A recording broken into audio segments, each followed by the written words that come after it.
Hei, olen Kaisu Peltoperä, väitöskirjatutkija Jyväskylän yliopistosta. Ja tämä VASUn tukimateriaali vuorohoidosta on tehty yhteistyössä Opetushallituksen kanssa. Mun väitöskirjan tutkimusaineistona on vuorohoitoa käyttävien vanhempien ja vuorohoidon työntekijöiden haastatteluaineisto. Ja mä tarkastelen erityisesti, että minkälaista puhetta he tuottavat vuorohoidosta osana lapsen hoitojärjestelyjä ja osana varhaiskasvatusta. Tässä ensimmäisellä vuorohoitoa koskevalla videoluennolla ajattelin ihan kuvata, mitä vuorohoito on varhaiskasvatuksen toimintaympäristönä ja mikä siitä tekee erityistä. Tarkastellaan vähän myös sitä, minkälaisena vuorohoidon työntekijät näkevät tai kuvaavat vuorohoitoa käyttävän lapsen ja samalla oman roolinsa työntekijänä vuorohoidossa. Tässä on ensin yksi dia siitä, mitä varhaiskasvatuslaissa sanotaan vuorohoidosta. Eli vuorohoitoa toteutetaan iltaisin, öisin, viikonloppuisin ja arki- ja juhlapyhinä. Ja vuorohoidon tarve perustuu vanhemman tai huoltajan työ- tai opiskeluaikoihin. Lapsella ei siis ole subjektiivista oikeutta vuorohoitoon, vaan se on tarveperustaista.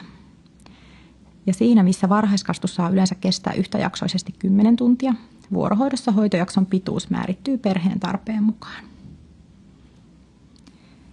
Tässä sitten VASU-perusteinen, vähän tarkennettua määritelmää vuorohoidosta. Eli tässä on nuo samat ohjeistukset siitä, että kenelle sitä vuorohoitoa tarjotaan ja milloin. Sitten tässä on tarkennettu vielä, että vuorohoidossa lasten osallistuminen varhaiskasvatukseen on usein epäsäännöllistä. Tämä tulee huomioida pedagogisen toiminnan suunnittelussa ja toteuttamisessa. Eli kovin tarkkaa ohjeistusta tämä VASU-perusteet ei anna tästä vuorohoidon toteuttamisesta varsinaisesti. Mutta lähtökohtana vuorohoidon toteuttamiselle on, että laki ja VASU-perusteet ovat voimassa aina, myös vuorohoidossa. Kysymys onkin siis vuorohoidon kehittämiseen ja muun muassa tähän VASU-tukimateriaaliin liittyen se, miten voimme tarjota kaikille lapsille laadukasta, lain ja VASU-perusteiden mukaista varhaiskasvatusta hoitoajoista riippumatta. Karvin arvioinnin mukaan paikallisissa VASUissa ei ole aina tarpeeksi konkretiaa. VASU-perusteiden muokkaaminen käytännön työkaluksi onkin tehtävä paikallisesti. Miten teidän paikallisessa VASUssa näkyy vuorohoito ja sen erityispiirteet? Mitä vuorohoito tarkoittaa teidän kunnassanne? Minkälainen vuorohoidon tarve on ja miten sitä toteutetaan? Mitä on hyvä VASUn mukainen varhaiskasvatus myöhään illalla, yöllä, aamun aikaisina tunteina, viikonloppuisin ja pyhinä? Tässä mulla on tämmöinen vähän laajempi kuvio ymmärtääksemme ja ehkä enemmänkin muistutuksena meille siitä, että lapsi ei tule tyhjästä sinne vuorohoitoon. Tämä kuvio voisi olla myös sipulin mallinen, jossa lapsi on sisällä, siinä niin kuin sipulin keskellä, ja kerrokset keskiön ympärillä ovat sitten lapsen kasvuympäristöjä ja niihin vaikuttavia ilmiöitä. Lapsen ympärille rakentuu varhaiskasvatus, perhe, vanhempien työ ja yhteiskunta, jossa eletään. Yhteiskunnan tasolla, siellä sipulin uloimmalla tasolla, tässä kuviossa tuossa yläreunassa, on tämä niin sanottu 24/7 yhteiskunta, jossa palvelut on tarjolla yhä enemmän myös virka-ajan ulkopuolella. Ja myös ne pienten lasten vanhemmat työskentelevät siellä erilaisissa tehtävissä, myös niin sanottuna epätyypillisinä työaikoina. Käytän vanhempien työajoista tässä kohtaa käsitettä epätyypilliset työajat, sillä se kuvaa parhaiten työaikojen moninaisuutta. Joillakin aloilla tehdään 2- tai 3-vuorotyötä, mutta usein vanhemmat työskentelevät hyvin epäsäännöllisinä aikoina. Meillä on työ- ja perhepolitiikka, jotka ohjaavat työelämää ja perhe-elämää myöskin. Siellä on muun muassa työaikalainsäädäntö, joka tuottaa tiettyjä raameja työn tekemiselle. Sitten perheiden elämää ohjaa esimerkiksi nyt mahdollisuus kotihoidon tukeen ja lapsen subjektiivinen oikeus varhaiskasvatukseen. Sitten mulla on täällä kulttuuriset normit ja mä ajattelin, että ne ymmärtää ehkä parhaiten, kun tarkastelee niitä kansainvälisestä näkökulmasta. Nämä kulttuuriset normit liittyy siihen, mitä me ajatellaan siitä, missä on pienen lapsen paikka ja missä on pienen lapsen vanhemman paikka. Onko se kotona vai työelämässä? Ja entä sitten, kun puhutaan epätyypillisistä työajoista? Esimerkiksi Pohjois-Amerikassa on hyvin vahva kulttuurinen tapa syödä koko perheen kesken illallinen. Mitä sitten, kun vanhemmat ovatkin töissä ja lapsi on hoidossa kodin ulkopuolella tuohon aikaan? Tämä ikään kuin rikkoo tätä kulttuurista tapaa tai normia. Meillä Suomessa on pitkä historia pienten lasten kummankin vanhemman työssäkäynnistä ja vielä kokopäiväisesti. Esimerkiksi Hollannissa pienten lasten vanhemmat tekevät huomattavasti enemmän osa-aikatyötä. Meillä on siis aika hyväksyvä ilmapiiri pienten lasten vanhempien työssäkäyntiä ja lasten varhaiskasvatusta kohtaan, eikä samanlaista negatiivista leimaa ole kuin ehkä muissa maissa. Kuitenkin vuorohoitopalvelua käyttävät vanhemmat kokevat joutuvansa selittämään ratkaisujaan ja käyttävät myös muuta lastenhoitoapua, muun muassa välttääkseen liian pitkiä hoitojaksoja vuorohoidossa. Sitten meidän toimintaa ohjaa varhaiskasvatuslaki ja tietenkin varhaiskasvatuspalveluiden saatavuus ylipäätänsä. Varhaiskasvatuspalveluiden ja tässä tapauksessa vuorohoidon saatavuus on tärkeä yhteiskunnallinen satsaus, joka vaikuttaa perheiden mahdollisuuksiin tehdä töitä myös epätyypillisinä aikoina. Tämä on kansainvälisesti katsottuna ainutlaatuista, että Suomessa tarjotaan vuorohoitoa kaikille sitä tarvitseville perheille. No sitten lähdetään tarkastelemaan tätä kuviota tuolta vasemmalta ja siellä on ensimmäisenä ne vanhempien työajat. Nehän ovat se lähtökohta, miksi lapset vuorohoitoon osallistuvat. Vanhempien työaikoihin liittyy monenlaisia piirteitä, mutta erityisesti työn ajoitus ja ennakoitavuus ovat merkittäviä lapsen hyvinvoinnin kannalta. Sitten meillä on siellä lapsen perhe. Vuorohoitoa käyttävistä perheistä ei ole tilastoja, mutta tutkimusten mukaan lapset tulevat erilaisista taustoista. Vuorohoitoa käyttävillä perheillä on usein alhaisempi tulotaso, mikä voi näkyä muun muassa siinä, että työ ei ole kovin autonomista. Ei ole esimerkiksi mahdollista vaikuttaa kovin paljon työvuoroihin, vaan ne määräytyvät työpaikan ehdoilla. Epätyypillinen työaika voi olla välttämätön työhön kuuluva ilmiö, tai se voi olla esimerkiksi vanhempien itse valitsema keino maksimoida lapsen hoito kotona. Toisaalta taas vuorohoidossa on paljon yksinhuoltajia, johtuen siitä, että vanhemmalla on epätyypillinen työaika, eikä toista vanhempaa ole jakamassa hoitovastuuta kotona. Osalla perheistä on sosiaalisia verkostoja, kuten isovanhempia ja muita sukulaisia, jotka auttavat lastenhoidossa. Osalla taas ei. Sitten täällä on yhteiskunnallinen varhaiskasvatus, tässä tapauksessa tämä vuorohoito, josta mainitsinkin jo, että se on ainutlaatuinen palvelu perheille ja lapsille. Siinä, missä monissa maissa varhaiskasvatus ja sen jälkeen tapahtuva lastenhoito saattaa toteuttaa eri instituutioissa, on meillä vuorohoito nivoutunut osaksi varhaiskasvatuspalveluja. Vuorohoito sinänsä voidaan siis nähdä olevan lapsen hyvinvointia tukevaa, koska tällöin vältytään monenlaisilta tai moninaisilta epävirallisilta lastenhoitojärjestelyiltä, jotka voivat epäsäännöllisyydellään ja ennakoimattomuudellaan kuormittaa sekä vanhempaa että lasta. Nämä kaikki asiat tässä tuovat sekä mahdollisuuksia että haasteita vuorohoidon toteuttamiseen, työntekijöiden hyvinvointiin vuorohoidossa ja tietenkin se kaikista tärkein, se lapsen hyvinvointi. Ja lapsen oikeus osallistua laadukkaaseen monipuoliseen varhaiskasvatukseen riippumatta näistä vanhempien työ- ja perhetilanteista. Eli tässä kuviossa, missä on aika laajasti näitä eri siihen lapseen ja lapsen hoitoaikoihin muun muassa vaikuttavia asioita, niin se lapsi siellä on se meidän työn keskeisin ydin ja se on se lapsen etu, joka edellä meidän pitäisi pyrkiä kaikkia ratkaisuja tekemään. Seuraavassa kuviossa on pyritty tiivistämään vuorohoidon tyypillisiä piirteitä lyhyesti ja ytimekkäästi. Yhden asian olen oppinut työskennellessäni muutaman viime vuoden vuorohoitoon liittyvän tutkimuksen ja kehittämisen parissa. Ei ole olemassa yhtä ainoaa vuorohoitoa.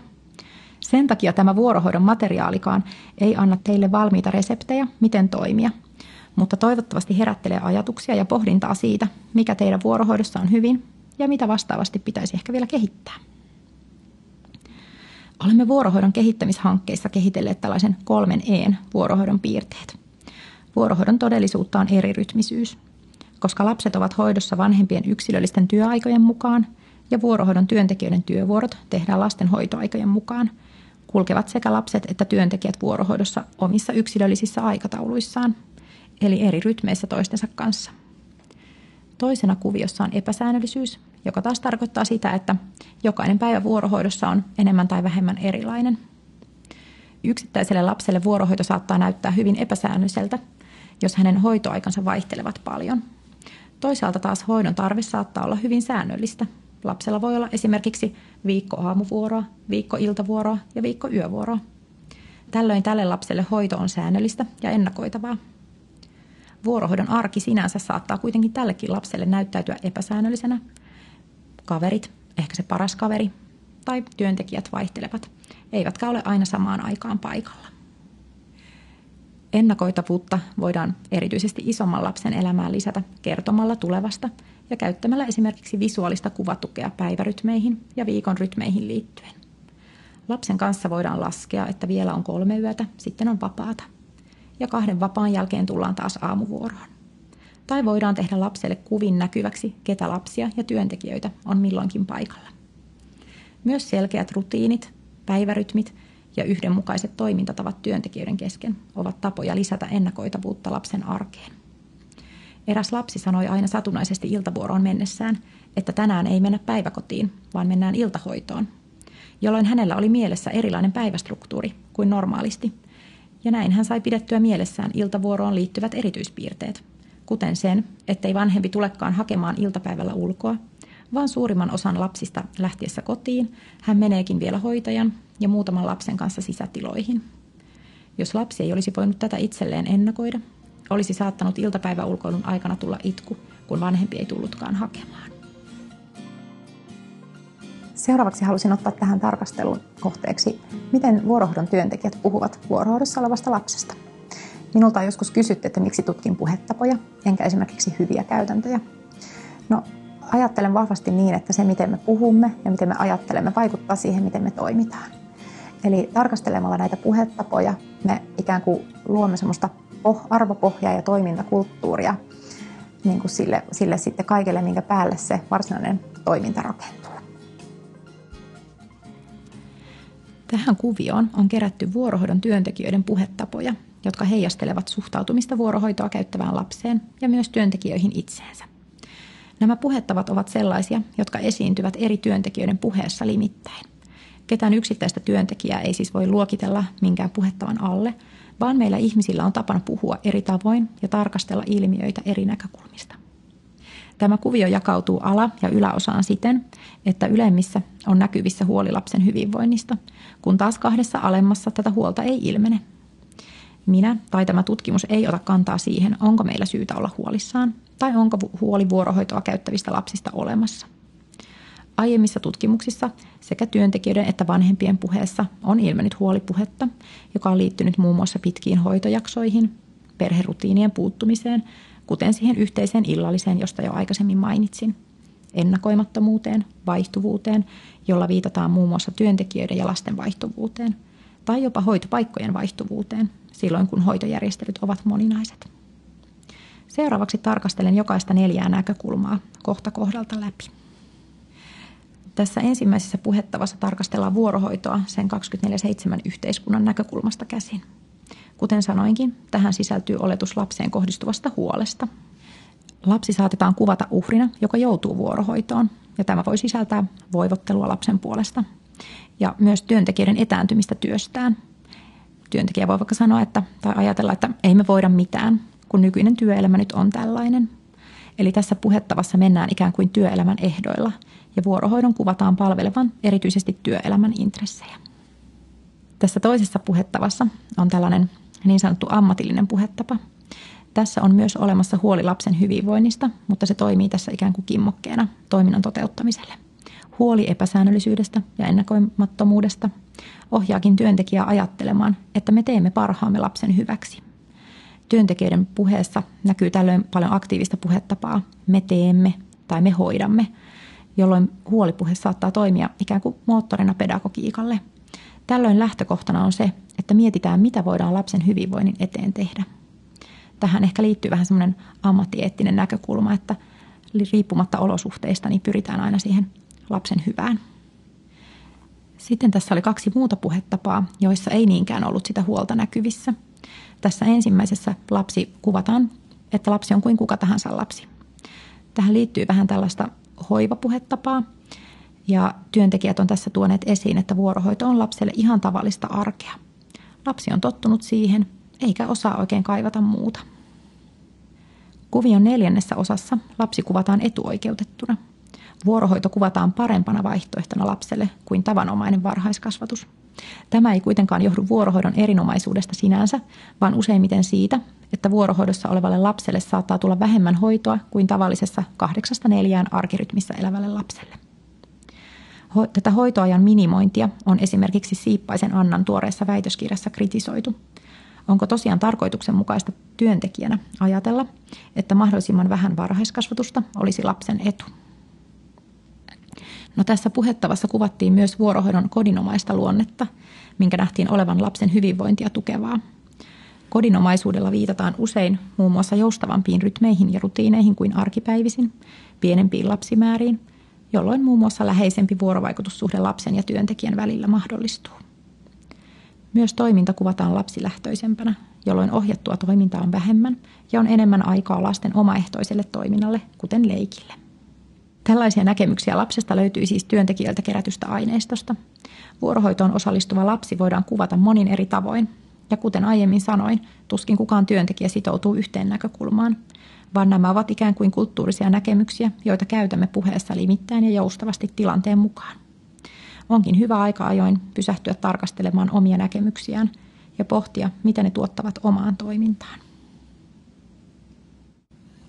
Esittelemissäni lapsikuvauksissa ehkä puuttu tai niistä ei niin vahvasti tullut esiin tämä tämmöinen VASU-perusteiden mukainen näkemys lapsesta. Eli kun VASUn mukaan lapsi on aktiivinen toimija ja myöskin VASU-perusteet korostaa lapsen osallisuuden merkitystä varhaiskasvatuksen toteuttamisessa, niin ehkä nämä tämmöiset asiat ei kovin paljon tullut esiin tässä tutkimuksessa, mutta halusin ne tähän nostaa tärkeiksi ilmiöiksi ja asioiksi myös liittyen näihin, että miten me nähdään lapsi. Sitten loppuun vielä muutama sana työntekijästä vuorohoidossa. Kuulen usein kentältä, että vuorohoidon työntekijät sitoutuvat usein pitkäksi aikaa vuorohoitoon.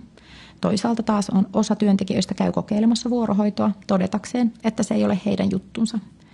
Jollekin työntekijöille, aivan kuten myös lapsille, sopii vaihtuvuus niin rytmeissä kuin sosiaalisissa suhteissa. Osa taas kaipaa selkeämpää rytmiä tai enemmän rutiineja ja pysyvyyttä. Tässä on nyt tämmöistä 4 kysymystä vähän siitä, että miten me työntekijänä voidaan siellä vuorohoidossa ehkä ajatella tai miten me voidaan nähdä itsemme ja toisemme. Nostetaanko me kädet pystyyn ja ajatellaan, että asioille ei voi mitään? Vai toimitaanko me lapsen parhaaksi näistä olosuhteista huolimatta?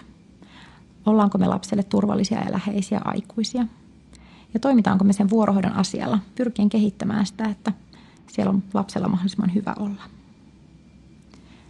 Tähän loppuu vielä sitten pohdittavaksi sinne teidän paikalliselle tasolle, on se sitten kunnan tai yksikön tai tiimin tasolla pohdittavaksi muutama kysymys. Eli tässä on, että minkälaista vuorohoitoa meidän kunnassa, yksikössä tai tiimissä tarjotaan. Mitä me pidämme tärkeänä? Miten vuorohoito huomioidaan meidän paikallisessa VASUssa? Miten me puhumme vuorohoidosta ja vuorohoitoa käyttävästä lapsesta? Miten me puhumme toisille työntekijöille, lapsille, vanhemmille tai yhteiskunnassa laajemmin? Ja minkälaisia me olemme vuorohoidon työntekijöinä? Tässä lopuksi vielä 2 vuorohoitohanketta kuvattuna. Tässä on tämmöinen Perheet 24/7 tutkimushanke, Suomen Akatemian rahoittama, ja sitten Ohoi osaamista vuorohoitoon kehittämishanke, Euroopan sosiaalirahaston rahoittama, mistä löytyy sitten lisätietoa ja myös lähteitä ja taustaa tälle esitykselle. Kiitos kun kuuntelit tämän videoluennon ja kovasti tsemppiä sinne työhön vuorohoidon pariin.